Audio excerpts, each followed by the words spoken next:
Que c'est dur d'être breton, que c'est dur d'être rennais.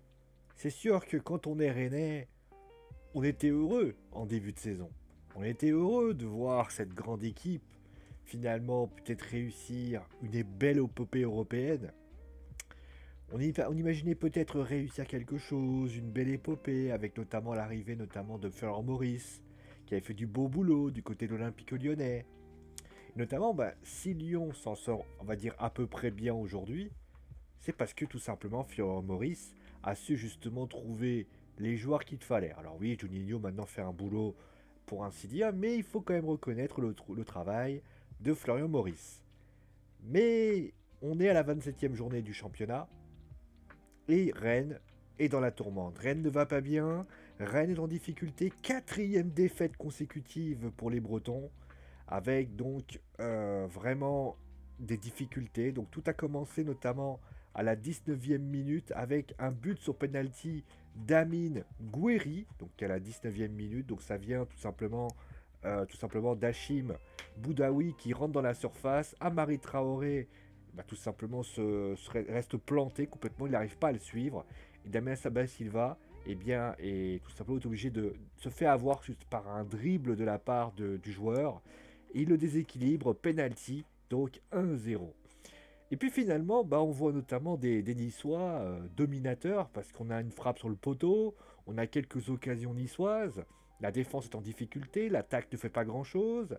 Et puis à la 39e minute, Rennes va se réveiller, et quel réveil, puisque le numéro 7, Martin Terrier, va profiter d'une mauvaise relance de Saliba pour dégainer une frappe et ajuster Walter Benitez d'une sublime frappe.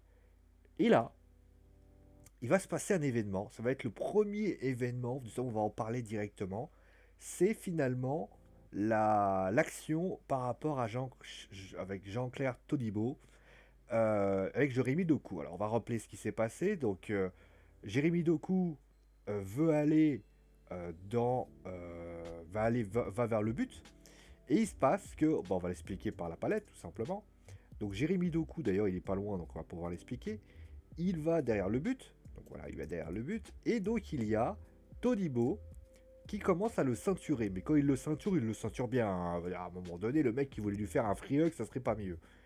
Mais Jérémy Doku, il résiste à ça, il veut jouer le ballon, il veut continuer à jouer, mais il se passe que, au bout d'un moment, il perd le ballon. Et l'arbitre ne siffle rien. Alors, a priori, l'arbitre dit qu'il n'y a rien. Alors, moi, mon point de vue là-dessus, je vais directement parler de ça. Pour moi, il y avait bien évidemment... Alors, il n'y avait pas pénalty parce que l'action avait lieu, donc à peu près ici. Alors, on va prendre l'action. Hein. L'action avait à peu près ici. Donc, il était évident qu'elle ne pouvait pas avoir lieu. Mais il était évident qu'il y avait forcément un quart... Alors, carton rouge, carton jaune, ça, je sais pas. En tout cas, il y avait faute. Il y avait minimum carton jaune. Et si c'était l'annulation d'une action de but parce que finalement il n'y avait personne derrière lui, il y avait carton rouge. J'ai pas vu s'il y avait des gens derrière lui, alors je pourrais pas m'avancer.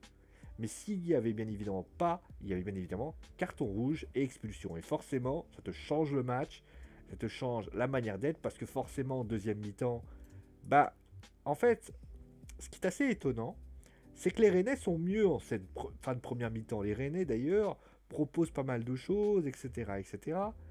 Et finalement, ils se font surprendre par Amine Gouiri, notamment qui fait un centre. Et là, Danny Luke, qui fait une tête croisée, mais on va dire que l'action, on va la reprendre dans la palette. Donc on a un coup franc, donc vous imaginez qu'il y a tout le monde là, vous voyez, on va la faire ici. Alors on va la faire ici. Il y a tout le monde qui est là, et en fait, le courrier va faire ça, en fait.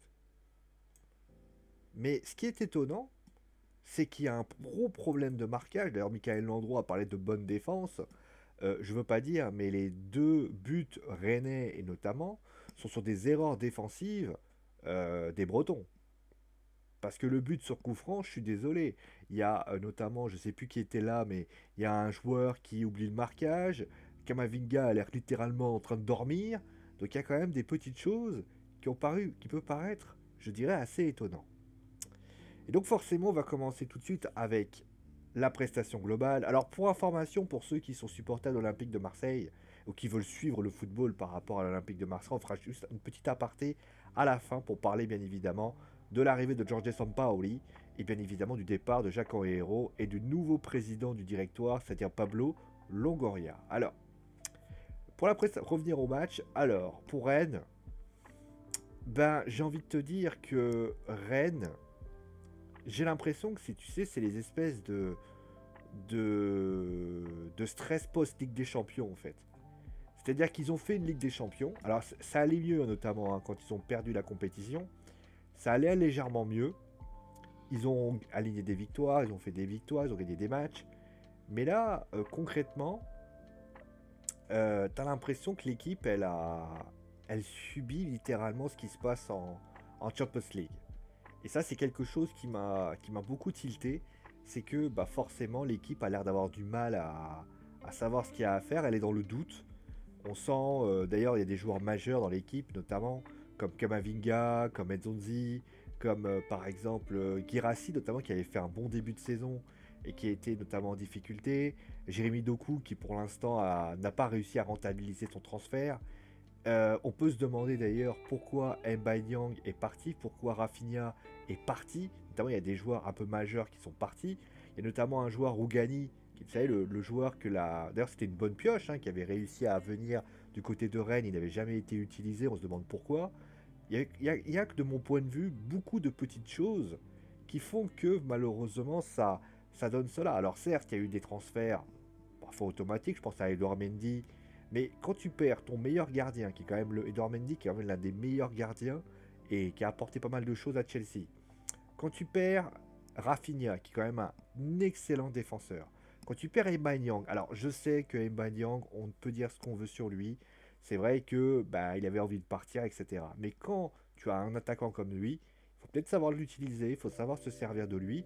Et depuis que, eh bien, il était revenu, jamais M'Baye avait été utilisé comme il fallait. C'est-à-dire là, il est parti en Arabie Saoudite ou au Qatar, je ne sais même pas. On peut se demander ce qu'a voulu faire justement le Stade Rennais par rapport à un joueur qui n'est été inexcusable par rapport à son comportement. On est bien d'accord que quand tu as envie de partir, etc. Mais ça fait partie des... C'est un épiphénomène parmi le phénomène en lui-même, parce que forcément, des joueurs qui veulent partir, ça court les rues. Et forcément, eh bien, Guirassy, eh bien, ça se rend compte que Guirassy n'est pas au niveau d'un M'Baye. Si elle avait besoin de le savoir, bah, finalement, les choses ont été faites ainsi.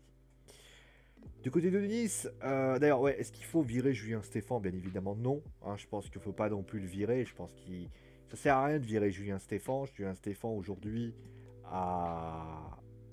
a fait plusieurs belles saisons. C'est la première fois que le club est en Ligue des Champions. C'est la première fois qu'ils ont un nouveau statut. Forcément, ça demande, on va dire, une nouvelle méthodologie. Ferran Maurice a besoin de travailler. Il a besoin de trouver des joueurs. Ça va venir, mais en tout cas, je pense que Rennes, voilà, laisser les choses se faire, voir l'année prochaine, et je pense peut-être démarrer les choses progressivement pour que les choses se passent. Du côté de Nice, eh bien, bah, j'ai envie de dire que Nice, bah, ça reste une équipe. On sait que l'équipe a du mal cette année. Hein, l'équipe a des grosses difficultés cette année. On le voit notamment. Et d'ailleurs, c'est assez étonnant d'imaginer que quand ils ont fait un recrutement assez ambitieux, notamment ambitieux dans le sens où ils ont quand même recruté du monde, ils ont quand même fait des choses, mais c'est pas encore. Vous voyez, on sait que bah, Ineos, hein, pour ceux qui ne savent pas ce qui c'est, Ineos, c'est notamment les mecs qui ont notamment l'équipe de Juan Bernat, de Egan Bernal, pardon, hein, l'équipe Ineos de cyclisme. L'équipe notamment, il y a aussi Lewis Hamilton, hein, puisque Ineos gère aussi la Formule 1 avec Mercedes. Et finalement, bah, l'équipe, elle n'arrive pas vraiment à s'en sortir. C'est assez étonnant. Mais concrètement, moi, je suis dans l'expectative. Et je me dis, bah voilà. Déjà, ça va passer bien évidemment par un nouvel entraîneur. Je pense que le staff va devoir trouver un nouvel entraîneur. Parce que Patrick Vieira n'a toujours pas été remplacé. Il va falloir trouver quelqu'un capable d'apporter quelque chose. Clairement. Qui ça va être une grande question. Mais clairement, il va falloir changer quelque chose, il va falloir modifier quelque chose pour essayer de faire quelque chose. Déjà, réussir à gagner ce match est quand même important. Parce que forcément, en gagnant ce match, tu permets notamment à l'équipe de pouvoir développer ton jeu et de pouvoir justement te donner de l'air par rapport au maintien. Et il va falloir aussi commencer à faire quelque chose, parce que si ils en sont là aujourd'hui, les Niçois, c'est aussi parce que bah, il y a un joueur qui n'est pas là, c'est Dante. Dante qui est pas là, c'est tout le monde qui dégringole. Et c'est exactement ce qui s'est passé ce soir, toutes ces soirées. Alors certes, ils ont été plus solides défensivement, mais le nombre de fois que j'ai vu des matchs niçois et que j'ai plusieurs fois dit, bah dis donc c'est pas très solide à Nice, bah finalement là c'était un peu mieux. Mais sinon voilà, ils ont eu de la fougue, ils ont eu de l'envie, ils ont essayé. De toute façon, qu'on soit clair là-dessus, c'est eux qui méritent totalement la victoire, parce que si bien sûr, tu peux prendre le fait de match sur Jérémy Doku et considérer que oui, s'il y a une expulsion, Nice ne peut peut-être pas gagner ce match, mais dans les faits, Nice a dominé. Nice a eu. Alors certes, ils n'ont pas eu la main mise sur le ballon, mais ils ont su quand même travailler dessus. Ils ont su concrètement faire bouger les choses. Ils ont été sérieux, ils ont été tout ce que tu veux. Et finalement, c'est peut-être l'équipe la moins malade qui gagne le match en fait.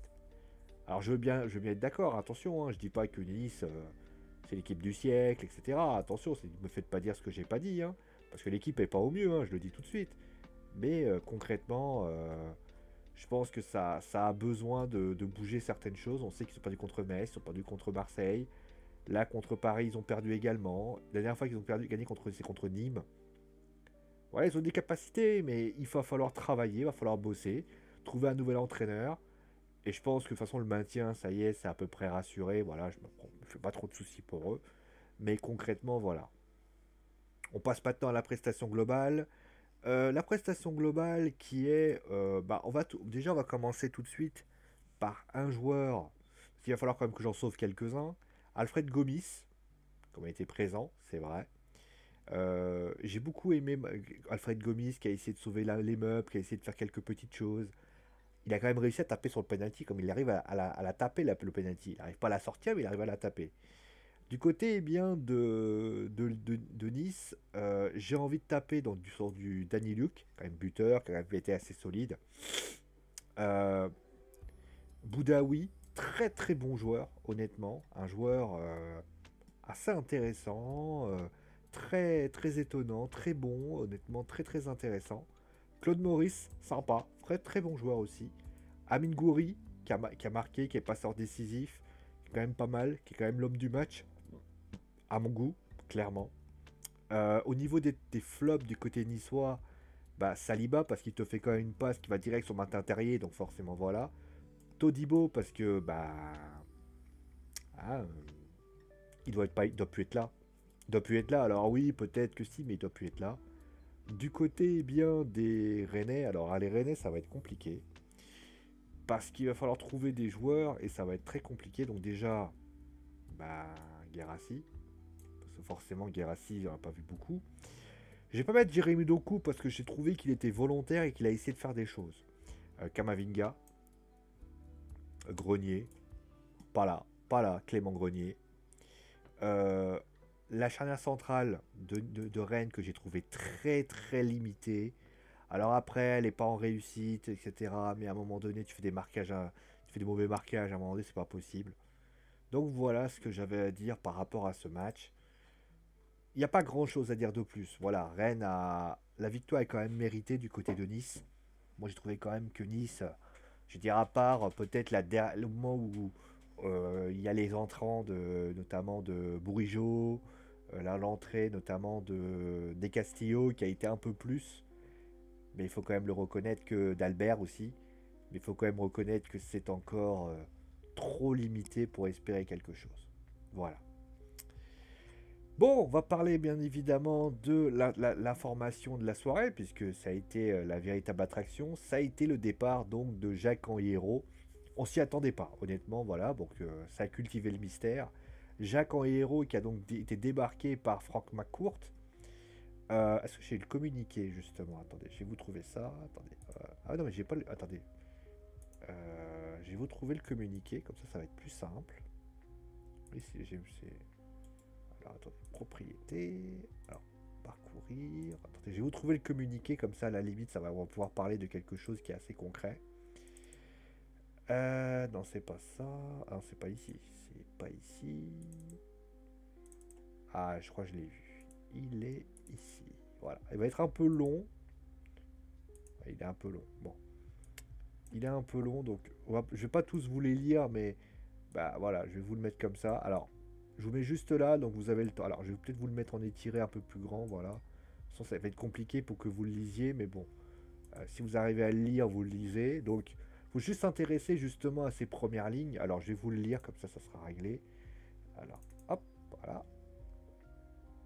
Ah, j'aurais pu le faire comme ça, tiens. Donc, Franck McCourt annonce de profonds changements, ouvrant un nouveau chapitre pour l'Olympique de Marseille. Donc, Pablo Longoria est le nommé président du directoire de l'Olympique de Marseille. Jorge Sampaoli, entraîneur de renommée internationale, est nommé directeur de la type première. Et Franck McCourt se rend à Marseille pour y rencontrer des groupes de supporters et des dirigeants locaux. Après, ouvre la porte, etc. Donc, remplacement de Jacques-Henri Hérault. Alors, déjà, on va commencer tout de suite par la première annonce. Pablo Longoria, qui est nommé président du directoire de l'Olympique de Marseille. Je pense que c'est même un retour des choses, puisqu'on sait que la situation du côté bien de l'Olympique de Marseille devenait de plus en plus délétère. Les supporters réclamaient le départ de Jacques-Henri Hérault. Franck McCourt, a priori, a finalement accepté. Je pense que dans la tête de Franck McCourt, il était évident que la situation n'était plus possible. Alors après, est-ce que c'est Jacques-Henri Hérault qui a pris la décision de s'en aller de lui-même et qui en a parlé, ou est-ce que c'est Franck McCourt qui a pris cette décision? Je n'en sais foutrement rien. Mais concrètement, moi je pense que c'est une décision. En plus, l'arrivée de Pablo Longoria, c'est un petit peu logique, puisque Pablo Longoria, on sentait que c'était un peu lui qui faisait le dernier chaînon manquant en fait. Mais ça veut dire surtout quelque chose d'important. Ça veut dire que Pablo Longoria va gérer le recrutement du club. Il va avoir quasiment tous les pleins pouvoirs dans le club. Et ça, c'est quelque chose d'intéressant. Alors après, la question, est-ce qu'il sera là provisoirement? Est-ce qu'il sera là totalement? Ça, c'est une grande question. Après, pour ce qui s'agit de Pablo Longoria, c'est vraiment une grande interrogation parce que c'est quand même pas quelque chose de commun d'avoir choisi quelque chose comme ça. Pour ce qui s'agit de Jorge Sampaoli, alors mon avis là-dessus va être très simple. C'est que c'est un grand entraîneur, bien sûr. Il a fait des grandes choses. Maintenant, il s'agit de voir, bien sûr, sur le long terme, comment les choses vont être faites. Mais en tout cas, ce qui est certain, c'est ce qui est le plus important, c'est que Franck McCourt va venir. Donc ça veut dire qu'il sent, voilà, il a senti qu'il y avait un réel problème. Et je pense qu'il veut couper l'herbe sur le pied et régler le problème avant que ça dégénère. Clairement, par rapport à ça. Et de plus, je pense que s'il vient, c'est pour avoir un communiqué, pour discuter, avoir conférence de presse.